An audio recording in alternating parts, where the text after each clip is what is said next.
Star Trek, Starfleet Academy. Season 1 has come to a close with episode 10. And my God, can they just stop desecrating the corpse of a once great franchise? Can you just stop, for the love of Christ? And I don't even believe in Christ. But anyway, so we start with a flashback to the first episode where Caleb's mom gets arrested, even though she was directly involved in the murder of a Federation officer. But apparently that's all whatever. Horrible, horrible, horrible. God forbid a woman fucking gets held accountable for her actions. So Caleb Moms comes to in the infirmary and freaks out for reasons. Caleb calms her down, and Holly Hunter lets her on the goddamn bridge. And Caleb's mom is like, I'm taking my son out of here, even though he's a full-grown ass fucking man. Doesn't bother to ask him. She's just like, you're coming with me. Fuck off.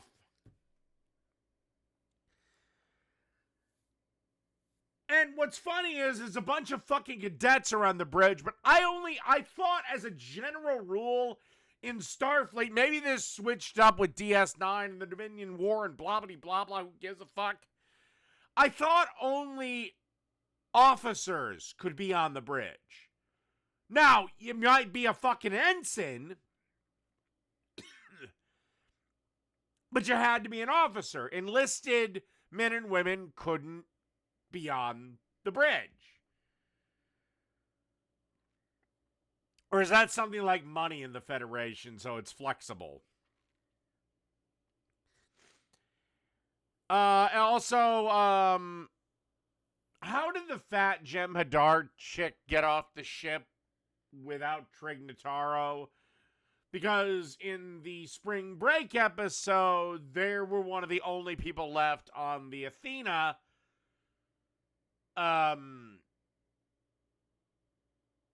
Whatever. Like I said, Caleb's mom immediately starts controlling him, which makes no fucking sense because he's been on his own since he's been like 4. And I don't know. So apparently it is true. Klingon, the gay Klingon, and Beta Slut are still just waiting in the office. Maybe she's giving him a handy.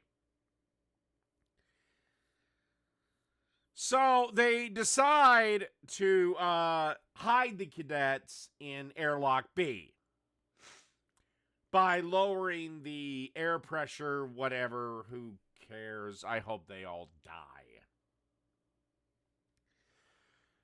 So the officers kind of get captured. Paul Giamatti's characters. By the way, you know the cadets are going to have to go and save them. Paul Giamatti character takes Caleb's mom and Holly Hunter away, and then he is basically going to attack the ship. So a show set 1,000 years in the future. Literally, Paul Giamatti makes a quip about the Pledge of Allegiance.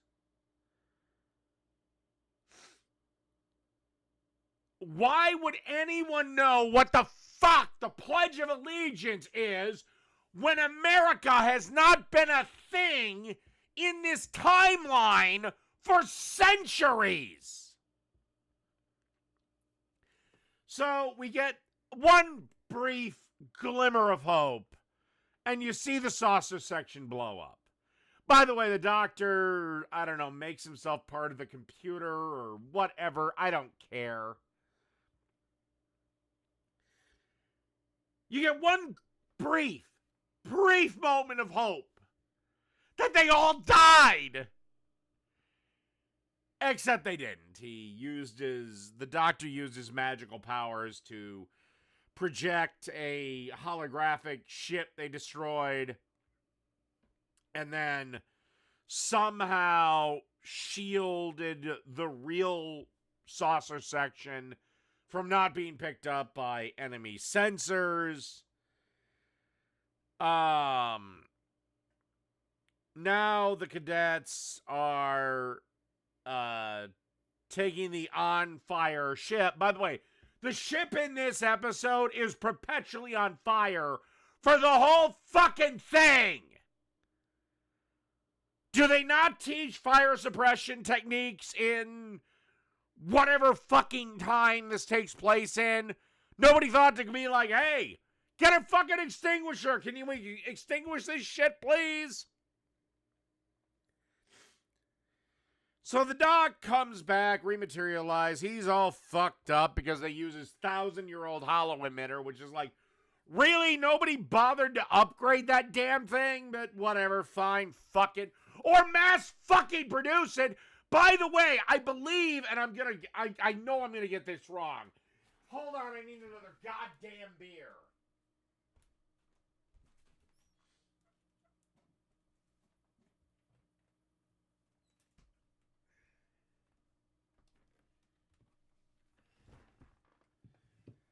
So, the hollow emitter came, I think, from the 26th century.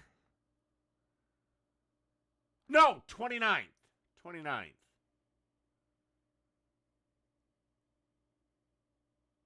And they haven't fucking done anything in the 1,000 years they've had it to upgrade it.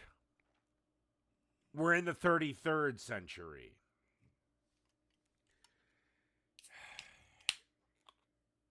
This is going to be a long fucking video. And by the way, this is only the 12-minute mark.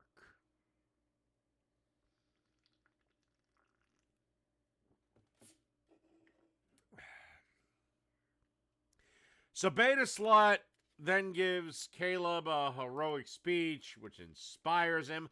By the way, there will be a ton of these.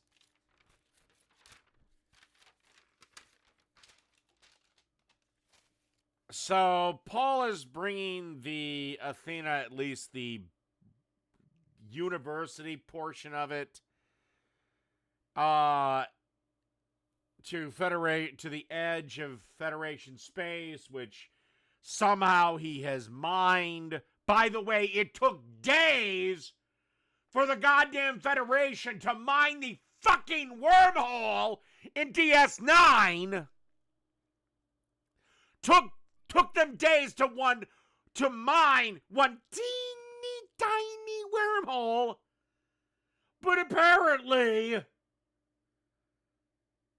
Paul Giamatti can mine the whole fucking galaxy in 58 minutes. I don't know, make it make sense. So he starts his little live stream and he says, the revolution will be televised. How the fuck do people 1,300 years from now know what the fuck television is? Television is a dying relic right now.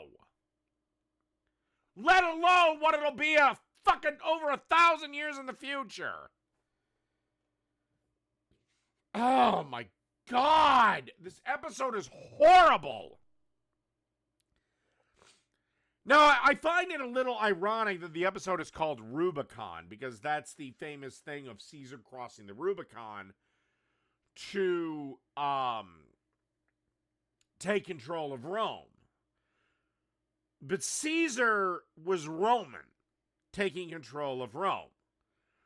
So shouldn't it be Holly Hunter, a Federation citizen, trying to take control of the Federation? Unless I have completely fucked up my timeline and historical knowledge, which, okay, I'm capable of, but I believe it was when he crossed the Rubicon to take control of Rome. Again, I don't have an instant encyclopedic knowledge of goddamn Roman history. I know a lot, but, you know.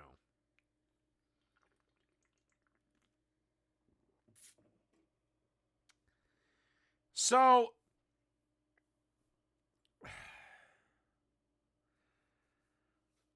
Paul Giamatti's character has is this why he has the tic-tac-toe thing on his head?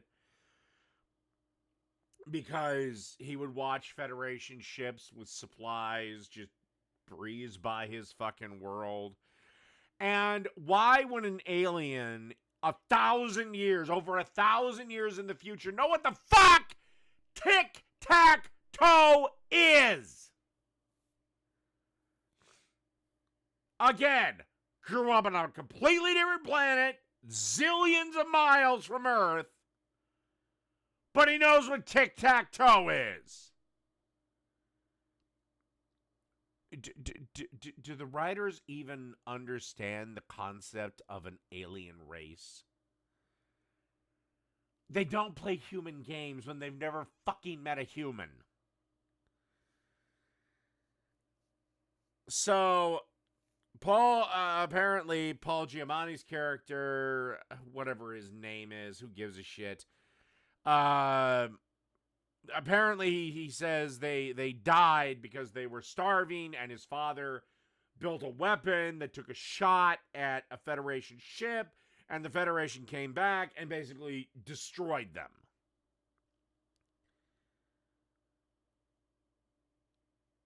Did anyone read fucking canon, watch one goddamn episode of the original series, TNG, DS9, Voyager, Enterprise, anything?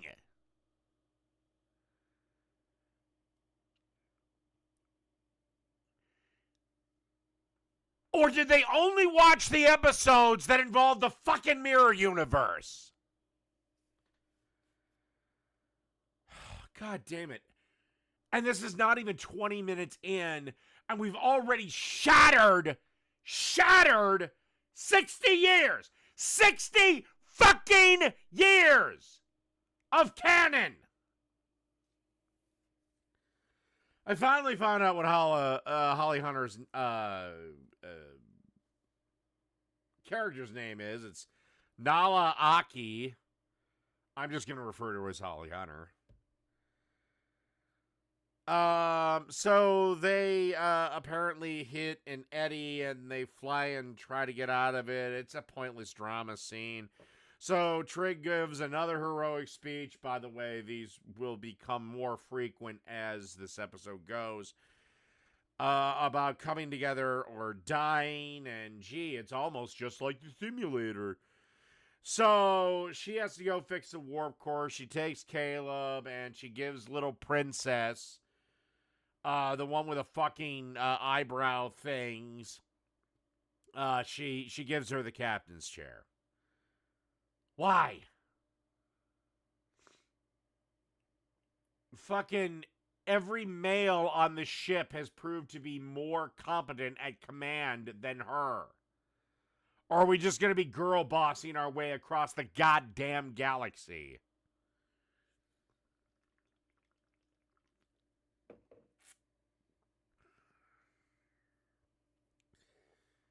Oh, and by the way, through this entire thing, the aesthetic fires that look cool are still fucking burning. There's a finite amount of shit to burn on a bridge.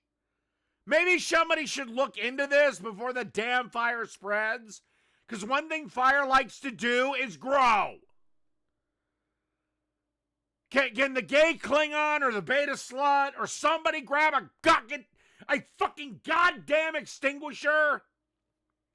Or shouldn't this ship have automatic things I mean, they brought this up in TNG, that literally it has an automatic fire suppression system, which slams a force field down, sucks the oxygen out, and fire dies. But apparently on the Athena, I don't know, Holly Hunter had that removed so she could have her Victrola machine, whatever.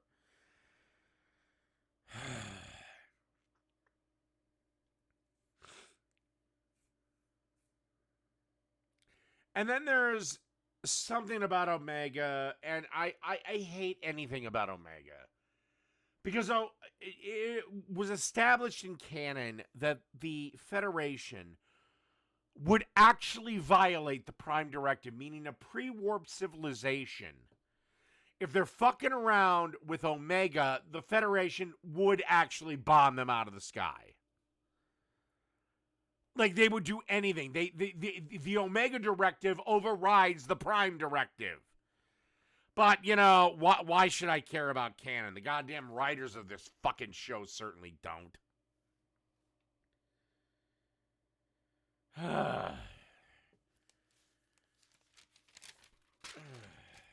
Jesus.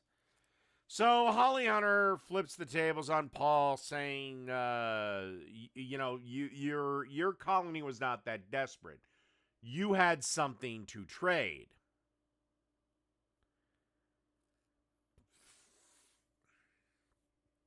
And Trignatara then acts like every crew member's Mickey to their Rocky.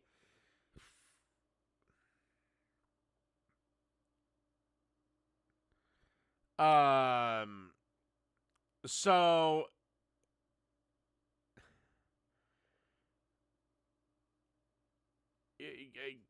Caleb's mom and Holly Hunter sparred on the witness stand. Caleb's mom pronounced her guilty. Anyway, ship's still burning. Princess and Fat Hologram have an emotional conversation. Really? Billions of people gonna die. Ship's on fire. And we need to stop to have a fucking girl heart-to-heart. At least with Beta Slut, if they had a lesbian kiss, it would have been hot. Does anyone in this school know what a goddamn crisis is? Anyway, so the doc gives the answer to destroying the fucking Omega mines. Beta Slut will probably be important. She actually is, for a ridiculous reason. Again, why do they need to be next to Paul's character for this whole thing to work? Shouldn't they just be able to beam a signal to the mines themselves, have it spread out, and that ends it? But whatever, fine, fuck it. We need to have another goddamn speech. So, Caleb goes to Beta Slut, and he's like, look, you need to turn your inhibitor off. I believe you can find my mom. And she's hesitant, and it's another fucking speech! So Caleb lets Beta Slut into the private part of his brain. Beta Slut saves the day. We know where they are. Yippee fucking yay. Trignataro is all compliments on the last mission. So we have the live stream of the trial. It's still going fucking on. I gotta say, how in the hell is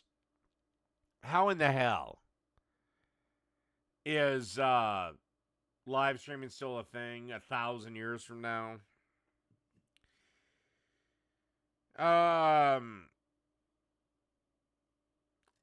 Then Holly Hunter goes on this long rambling thing about the pilot that was killed. And I thought it would be her son, which would make sense. But it wasn't. It was just some random dickhead who was 2 days away from retirement or something.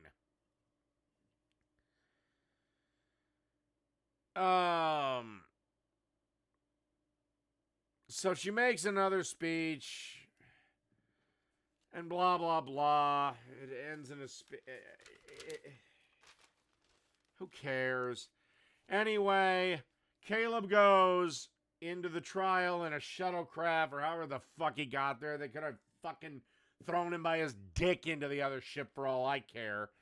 And all of a sudden, he comes on. He tells Paul Giamatti he's got to let him testify because, hey, you wanted a fair, open trial. This makes you look bad. Paul Giamatti, because the plot says so, says well played, rather than just shooting Holly Hunter.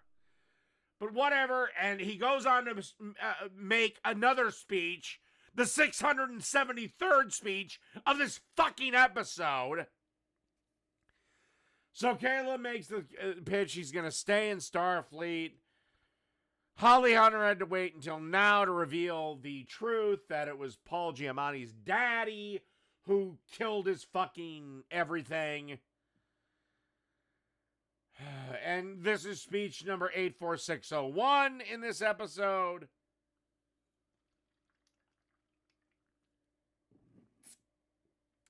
So anyway, they pretty easily deactivate the mines.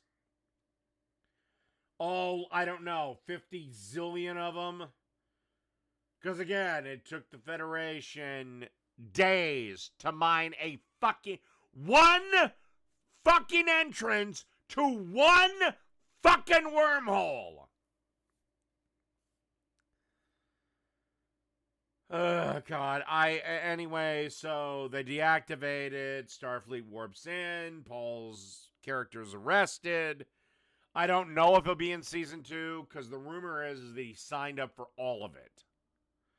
I don't know if that means that his character is going to be in season 2, or if it's just the one season thing. I don't care, because I'm going to tell you exactly what I think they should do with this show.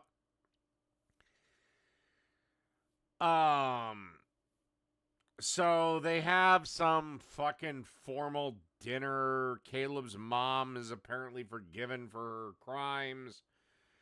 Caleb and his mom are going to go spend summer vacation, and apparently Caleb's going to return. And Caleb gives the final speech, number 800,000. And the episode ends. Thank fucking God. Don't air season 2. Just don't even bother releasing it. Just put it in the can, bury it, and take the goddamn tax write-off. Star Trek is dead. You're going to need to take a break of at least 5 years and then try again with somebody that actually knows what the fuck they're doing. This season of Star Trek, Starfleet Academy was shit. It is literally the worst Star Trek I've ever had to watch. I thought Discovery was bad. I thought Picard season 1 and 2 were bad. They were goddamn Citizen Kane next to this shit. They were The Godfather 1 and 2 next to this shit. You need to fire Kurtzman immediately. And then at least give it a year. And then bring someone else on that knows what the fuck they're doing. If you want to do it right away, then bring someone on who knows what the fuck they're doing. Knows Star Trek. I could shit out better Star Trek in my sleep than what we're getting from Kurtzman. Anyway, it's over, and I'm safe until season 2, and I really hope, really hope, they just let the fucking thing die.